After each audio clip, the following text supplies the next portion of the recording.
Die Safex-vervoer-differentiaal het nooit ten doel gehad om enigstens 'n prysbepalingsmeganisme te wees vir koring nie.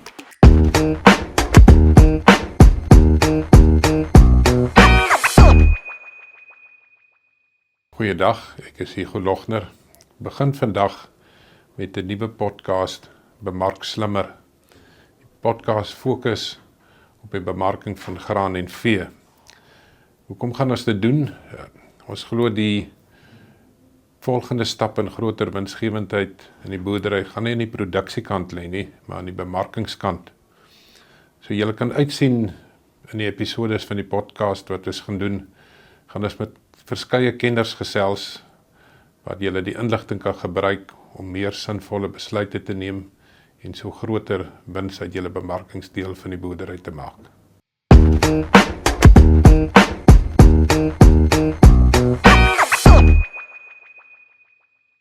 Die eerste gas op hierdie podcast is Kobus van der Merwe. Kobus het meer as 30 jaar ondervinding in die landboubemarking. So voor ons begin, Kobus, met vrae, vertel ons bietjie meer van jouself. Wat is jou pad wat jy gestap het tot nou? Goed, dit is 'n groot voorreg van my om jou eerste gas op hierdie podcast te wees. En ek sien uit na die reis waarmee jy hier begin het, om boere te bemagtig met meer bemarkingskennis, want ek dink dit is die absolute diferensierende faktor vir boerdery wat voorlê in die volgende jaar of 2. Maar 'n kort stukkie oor myself. Ek het my loopbaan begin as 'n landbouekonoom, destyds by Drakensberg Koöperasie, en net daarna het die vrye mark begin, en ek was bevoorreg om toe al in die bemarkingskant van graan by Drakensberg Koöperasie betrokke te geraak het. Maar ek is toe aangestel as een van die bestuurders van graanbemarking van Kaapgraan, wat ek dink die Wes-Kaapse boere baie goed sal onthou. En in 2000 het ek in 'n kollega van my Grainco begin, en ek dink die ding waaroor ek dalk die meeste trots is in my loopbaan, is dat ons het die eerste silosap depot in Suid-Afrika gevestig. En daar het ek gesien hoe mens werklik waar die mark kan verander as jy die regte kennis en ingesteldheid het.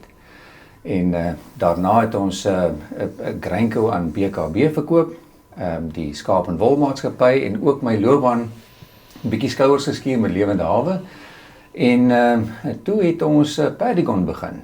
Maar dis die omgewing van data en tegnologie wat my die afgelope 4 jaar geweldig interesseer. En ek het 'n maatskappy saam met 'n kollega van my begin met die naam van MatchMX, wat 'n digitale bemarkingsplatform is, en ek gaan later, kan ons miskien daaroor gesels, maar ek dink dat data, inligting, tegnologie en die verwerking van die data gaan verseker vir boere help om beter besluite te kan maak. 'n Interessante deel van jou loopbaan was die tyd wat jy by Kaapgraan was. Die maatskappy wat net na die regulering gestig is om die bemarking van graan te doen, maar ek dink ons moet op 'n later stadium miskien 'n bietjie daaroor gesels. Want ek dink daar het 'n klomp lesse uitgekom wat jou vorentoe gehelp het, wat jy moet doen en wat jy nie moet doen nie. Maar kom ons gaan nou terug na verjaar toe, 2026 se klein graan oes, jou koring, jou gars, canola, haver, alles is geplant, dis op die land, dit groei, en die boere moet een van die dae bemarkingsbesluite begin neem. Jy hoor dikwels, boere is prysnemers, en dit word baie keer in die trend gesê dat jy 'n boer moet maar aanvaar, jy's 'n prysnemer, jy moet die prys aanvaar. Maar al is jy 'n prysnemer, is daar tog geleenthede wat daar is. Vir jouself, wat beteken dit uit 'n boere prysnemer is? Wat beteken dit in die praktyk? Hoe beïnvloed dit sy bemarkingsbesluite, en wat is die geleenthede wat daar is? Hugo, 'n boer se karaktereienskap is, hy's 'n prysnemer, en is reg oor die wêreld so, dis nie uniek aan Suid-Afrika nie. Maar wat jy reg sê, dit beteken nie jy moet net die prys aanvaar wat na jou toe gegooi word nie. 'n Boer se beste wapen om die regte besluit te kan neem is kennis. Kennis van die mark. Kennis hoe dit werk. Waar lê jou mark? En hoe meer opsies jy het en hoe meer detail jy van die mark weet, hoe beter gaan jou besluitneming wees. En gaan iemand jou nie net sommer 'n prys gee wat nie reg is vir jou area, vir jou produk wat jy produseer, daar waar jy is nie. Ja. Ja, dit is belangrik dat boere dit onder die knie, daai beginsel onder die knie moet kry, maar daar's tog faktore wat 'n koringboer in die Wes-Kaap regtig beïnvloed. Jy weet, vervoer diferensiaal en al daai goed. Dis iets wat in 'n ou se kop sit en wat hulle beklei oor wat is daai faktore wat die boere pla, waarmee hulle veg as hulle bemarking moet doen. Hier goed, ek dink daar's 'n hele paar dinge wat hier spesifiek die Wes-Kaapse koringboer battle. Die eerste ene is koring verhandel op invoerpariteit. Dit beteken dat 'n boer het nie 'n ander opsie om sy koring net hier in Suid-Afrika te verkoop nie. Hy kan dit nie uitvoer nie. As jy gaan kyk na die uitvoermarkte vir koring in Suid-Afrika, dan gaan boere 'n aansienlike minder prys kry in sy sak as wat hy in die plaaslike mark kan kry. En so die eerste ding is, as 'n prysnemer, jy moet jou produk plaaslik verkoop. En dan die ander ding wat boere battle is daar's net eintlik 5 kopers in Suid-Afrika wat die totale oes opkoop van koring. Nou vir interessantheid noem ek hulle. So jy PepsiCo wat 3 verwerkingspunte het, onder andere die een in Bethlehem, die een in Port Elizabeth en dan 'n baie groot verwerkingspunt in Malmesbury.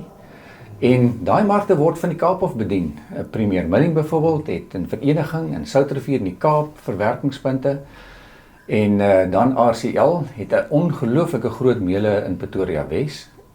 Ons praat van Ruto Meule, is sy doopnaam onder haar stryders. En massiewe meule wat koring uit die Kaap uit na daai meule toe gaan. En dan Tiger Milling wat ook onder andere meulens het by Henneman en hier in die Wes-Kaap in Bellville. En elkeen van hierdie meulens sit verspreid oor die land en dan die 5de meule wil ek eintlik groepeer as die onafhanklike meulens wat in privaat besit is, maar wat 'n baie belangrike rol in Suid-Afrika speel om die diversiteit bietjie te vergroot tussen hierdie groot meulens wat ons het. Ek dink byvoorbeeld aan Ito Milling wat in Bloemfontein sit. Hier in die Wes-Kaap is 'n baie goeie meule, Western Cape Milling, Gideon Meule, dan ook 'n groep wat hulle saam die groep 35 noem. En hierdie meulens het elkeen 'n spesifieke posisie waar hy sit versus die verbruikspunte, die produksiepunte in Suid-Afrika. En elkeen van hierdie meulens het 'n dinamiese rol wat hulle speel in die vraagproses na koring. En vervoer speel 'n rol, die timing wanneer die produk nodig het speel 'n rol. Die produksiearea, die grootte van die oes in die Wes-Kaap speel ook 'n rol. Maar daar's 'n paar dinge wat ek dink boere van met kennis neem in hierdie bemarkingsproses na hierdie groot meulens toe. En die een ding wat boere dalk nie weet nie, is die grootste gedeelte van die oes word jaarliks op 'n tenderbasis verkoop. So 'n tender beteken dat 'n meulenaar sit 'n tender uit en hy sê ek soek koring in 'n sekere tydperk en kom ons vat byvoorbeeld die koringoes wat nou op die land is, gaan 'n meulenaar sê ek soek koring vir Oktober, November, Desember en Januarie. Tender vir my vir daai behoefte van my. En ons praat gewoonlik van 'n tenderseisoen en die tenderseisoen vir koring maak gewoonlik oop hierso iewers in September, kom ons sê die min of meer die helfte van September tot die helfte van Oktober. En dan word die Wes-Kaapse oes verkoop, nog lank voor 'n boer 'n besluit geneem het en nog lank voor 'n boer eintlik begin het om van sy oes te verkoop, want ons weet dat September maand is 'n baie belangrike maand vir koringboere. So die koringoes is eintlik al reeds verkoop teen die tyd wanneer die boer met sy bemarkingsproses begin. En ek dink daai dinamika van die tenderproses is dinge wat boere op hierdie stadium nie deel van is nie. En ek dink ons gaan in episode 2 meer praat oor hoe die tenderproses werk, maar ek dink boere moet minstens kennis neem dat die dag wanneer hy sy koring verkoop hy lankal nie meer die meulenaar nie. Hy verkoop in 'n tussenganger wat alreeds die tender gewen het by een van hierdie meulenaars. En dan natuurlik die onderwerp wat meeste boere warm onder die kraag maak, is die vervoerdifferensiaal, die Safex vervoerdifferensiaal. As ek miskien kortliks kan sê wat die doel daarvan is. Die Safex vervoer differentiaal het nooit ten doel gehad om enigsins 'n prysbepalingsmeganisme te wees vir koring nie. Dit is net daar om wanneer koring tot lewering toe uitgaan, dat daar 'n metode is waarvolgens die produk gelewer kan raak. Maar ongelukkig in ons scenario het dit 'n prysbepalingsmeganisme ook geraak. Maar ek dink die moderne omgewing bied baie alternatiewe daarvan en ons gaan daaroor praat. Dan natuurlik as 'n mens gaan kyk na die hele posisionering van die koringoes, speel vervoer natuurlik 'n ongelooflike groot rol. En ek dink ons gaan 'n bietjie praat as dit kom by tenders ook oor watter rol vervoer speel in hierdie prysbepalingsmeganisme van hoe 'n boer op die ou end sy oes verkoop, maar ook wat die stappe is om soveel as moontlik geld in sy sak te kry. As ek hierdie omgewing kan beskryf en miskien kan opsom die probleme wat boere battle, dan dink ek is een van die dinge wat vir my baie sterk na vore kom is dat bemarkingsintelligensie, daai kennis van hoe die mark werk, was op hierdie stadium in 'n groot mate weggehou van boere af. Want dit is hoe geld gemaak word in die industrie. Ek self was 30 jaar deel daarvan en intiem deel van die proses van geld maak as 'n verhandelingsmaatskappy. En jy maak geld deur die onsekerhede vir jouself te hou en dit te dissekteer wat in die middel plaasvind. Jy moet slimmer raak in hierdie omgewing van hoe dit werk. En jy moet slimmer raak oor die verstaan van elke mark. As ek vinnig kan terugkom waar ek begin het, is dat elke liewe leweringspunt het sy eie differentiaal. En daai unieke differentiaal wat na Routomele toe gaan in Pretoria Wes, of daai unieke differentiaal na Sasco Port Elizabeth toe, elkeen van daai leweringspunte het 'n dinamiese invloed op elke boer op sy spesifieke produksiepunt. En dit is wat ons gaan ontdek. Ja. Nee, dit is interessant, die vervoerdifferensiaal, soos jy dit nou stel, is eintlik glad nie veronderstel om invloed op die prys te hê nie, maar as jy die laaste klompe jare boere daar en graan daar bygewoon het, dit was die hoofbesprekingspunt. Meer aandag gekry is die meeste van die ander punte wat bespreek is, so dis baie interessant, maar die Weskaapse koringbedryf is tans onder druk. Jy kry daai boodskap gereeld nou, dis die laaste jaar wat boere kan koring plant. Wat is julle gevoel? Julle kry elke dag te doen met die boere. Is dit regtig so erg en as jy nou boodskap vir hulle kan gee, is daar lig in die tonnel vir hulle? Gaan dit beter gaan vorentoe? Ek dink jy het in die begin gesê is dat die volgende vlak van presisie boerdery gaan dalk presisie bemarking wees. En ek dink boere het 'n groot sprong om te maak om die mark te begin verstaan. En ek sê dit met groot respek want ek dink ons boere is seker van die beste produsente in die wêreld. En ek dink die sprong wat hulle moet maak is dat as ek die bemarkingskant onder die knie gaan kry, gaan ek my boerdery op 'n volgende vlak van winsgewendheid sit. En ek dink dit is miskien goed as ons kyk na een of twee voorbeelde in die wêreld wat werk. En dit wat tegnologie bring na die bemarkingsomgewing toe om die bemarkingsomgewing vir die boer verteerbaar te maak om vir hom bemarkingsintelligensie te gee sodat hy beter besluitneming kan maak. En daar is seker nie 'n beter voorbeeld as byvoorbeeld Airbnb nie, wat 'n netwerk is wat die behoeftes bymekaar bring van die ou wat iewerster wil gaan oorslaap en iemand wat daai verblyf het. Dieselfde kan jy trek na 'n boer toe wat koring het en hy wil iewerster by 'n melenaar uitkom wat dit wil hê. So daai netwerkproses is ongelooflik kragtig. Nou wat 'n goeie netwerk doen. 'n Goeie netwerk krimp die mark na 0 toe. So as ek dit so kan verduidelik hoe dit by 0 uitkom, is die afstand in 'n beeldspraak, die afstand tussen jy wat 'n behoefte het en die party wat die behoefte vir jou kan bevredig. Hoe lank is daai afstand of daai tydsverloop? Nou in graan, as ek dit so kan noem, is dat jy dalk 'n behoefte om jou koring te verkoop, jy bel jou makelaar met die melenaar kontak hê of hy dalk 'n tender gewen. So die afstand tussen behoefte en behoeftebevrediging is nog baie lank. Airbnb is die afstand tussen ek wat iewerster wil gaan bly en die bevrediging van daai behoefte is uiters kort. Kom ek gee vir jou 'n voorbeeld. As ek en my vrou byvoorbeeld hierdie jaar Wimbledon wil gaan kyk, kan ek op my app ingaan en ek kan binne 'n beperkte tyd, kom ons sê 5 minute of 10 minute, kan ek al die verblyfopsies in 'n radius kry van Wimbledon. Ek kan hulle ook kategoriseer in terme van leksheid wat by my budget pas en ek kan 'n besluit neem. Ek kan 'n ingeligte besluit neem waar ek wil bly en ek kan 'n transaksie vasmaak. So die mark wat Airbnb reg gekry het vir verblyf het gekrimp na feitelik 0 toe. So 'n goeie netwerk strewe om die verskil tussen behoefte en behoeftebevrediging, daai afstand so kort as moontlik te maak. Nou daar's 3 rolspelers in landbou wat 'n kritieke rol speel in die bemarking van graan. Die eerste ene is die boer, wat die beginpunt is van die voedselketting. Die ander party is die verwerker, die ou wat werklik die graan na 'n volgende vlak toe verwerk. Hy is die beginpunt van die kontantvloeiketting.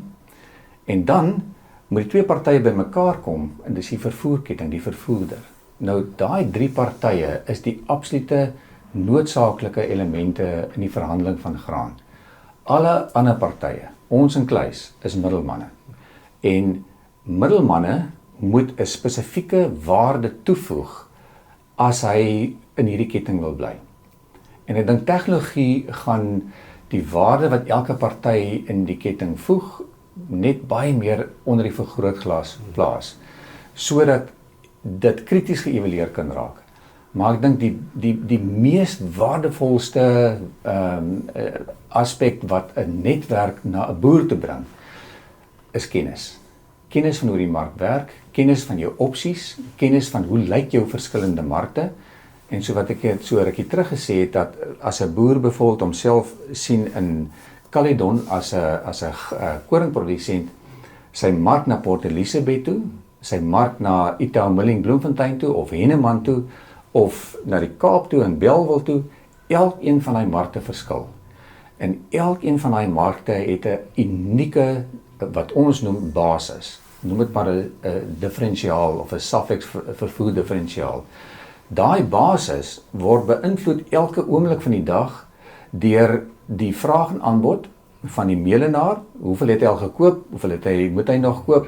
Maar nie net daai melenaar nie, ook versus die ander melenaars, die res van die land, maar ook die dinamika van vervoer van daai spesifieke punt van produksie na elkeen van daai markte toe. Om daai markte te verstaan, dink ek, is die beste manier om dit te verstaan, is om in 'n netwerk te koppel. Maar daai netwerk se ingesteldheid moet wees, soos Airbnb, om daai data met jou te deel, om te sê, hier is die opsies, maak jy die keuse. En ek dink dis die volgende vlak van dinamiese bemarking van 'n boer, is om nommer 1 te vra, die party met wie ek werk, kry ek strategiese bemarkingsinligting, of kry ek dit nie? En ek dink 'n baie sterk boodskap is vir graanboere, maak seker dat jy daai strategiese bemarkingsinligting self versamel, sodat jy jaar na jaar 'n beter besluit kan neem. Jy het nou genoem van tegnologie, die belangrikheid van tegnologie onder andere. Ons weet aan die produksiekant van die boer het hulle dit onder die knie gekry, hulle het tegnologie soos satellietbeelde, grondontledings wat hulle presisieboerdery doen. Bestaan daai tegnologie in die bemarkingskant? Dit is tog nou wat vir ons in die podcast belangrik is. Hoe gaan jy daai volgende stap met bemarking meer geld maak? Bestaan daar al tegnologie om dit te doen? Ek is so bly jy vra die vraag, want dit is waaroor ek persoonlik baie passievol is dat die reis waarop ons by Match MX is ons is 'n digitale netwerk wat die vervoerder, die boer en die koper intyds met mekaar verbind. Maar baie belangrik ook is landbou is 'n omgewing van groot somme geld, so ons koppel ook finansierders aan hierdie netwerk. So wat ons netwerk doen is om die boer se behoefte, die koper se behoefte, die transporter se behoefte om die vervoerwerk te doen, ook die finansierder wat daai ketting kan vervoer, alles intyds met mekaar te verbind. Nou ek moet vir jou sê, die reis wat ons geloop het was baie harder as wat ons gedink het, want om 'n netwerk te start en daai netwerk te, Engelse woord is te populate met die nodige deelnemers, was harde werk. Maar ons het ook gesien nou die afgelope 6 maande, jaar, hoe dat eksponensieel begin verbeter. Nou, wat ons taak is om ook vir boere makliker toegang te gee tot daai tegnologie. Want tegnologie is net benutbaar as jy maklik daartoe toegang kan kry. En mense leer baie lesse by mense wat dit baie goed doen, soos Airbnb en Uber, wat dit vir jou regtig maklik maak om jou behoefte te bevredig.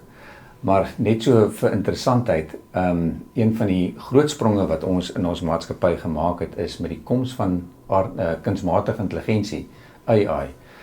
En ons het 'n AI-agent of 'n kunsmatige intelligensie-agent waarmee 'n boer gemaklik kan kommunikeer in sy eie taal, Afrikaans of Engels, via WhatsApp.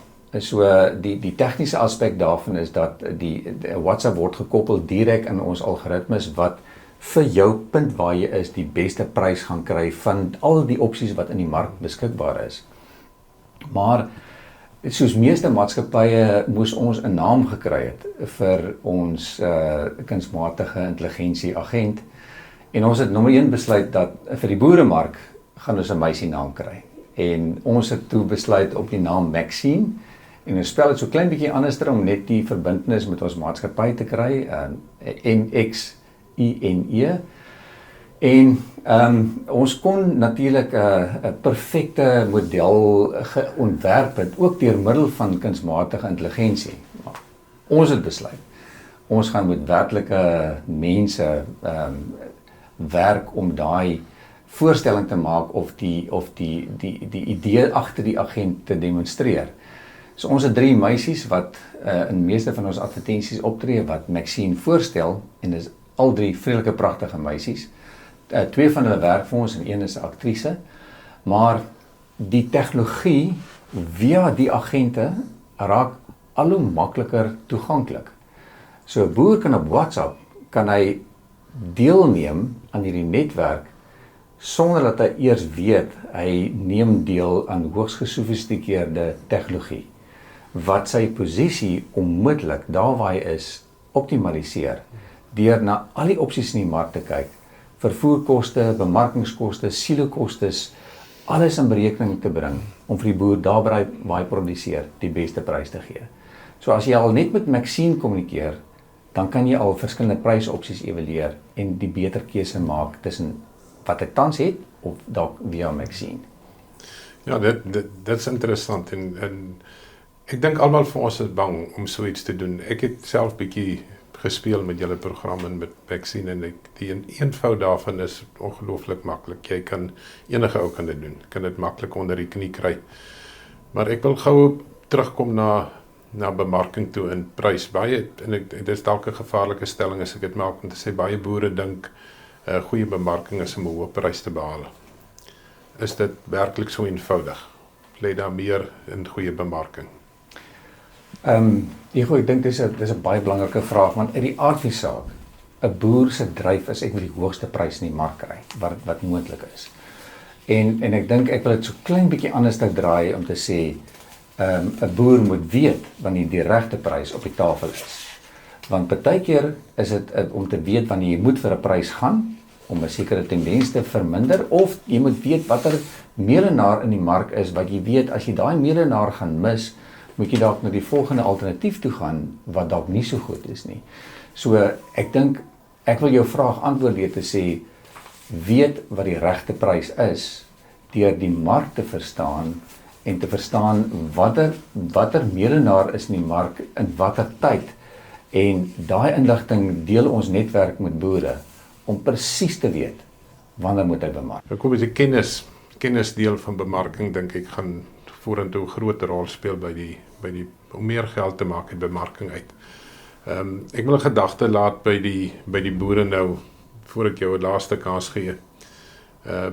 Boere moet in die volgende week of 2 nie so seer dink wat is die beste prys wat ek kan behaal nie. Hulle moet dink wat is die 3 beste markte wat hulle van die plaas af kan bedien. Ek dink as hulle daar kan begin om hulle kop 'n bietjie te swaai, dan sal dit goed wees.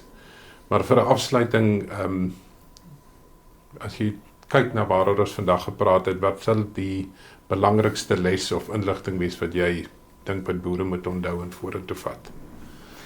Ek hou van wat jy sê, Hugo. Ek dink as ek kan afsluit by die volgende, toe jy oupa begin boer het hy dalk aan die plaaslike meule sy koring verkoop wat op die dorp is.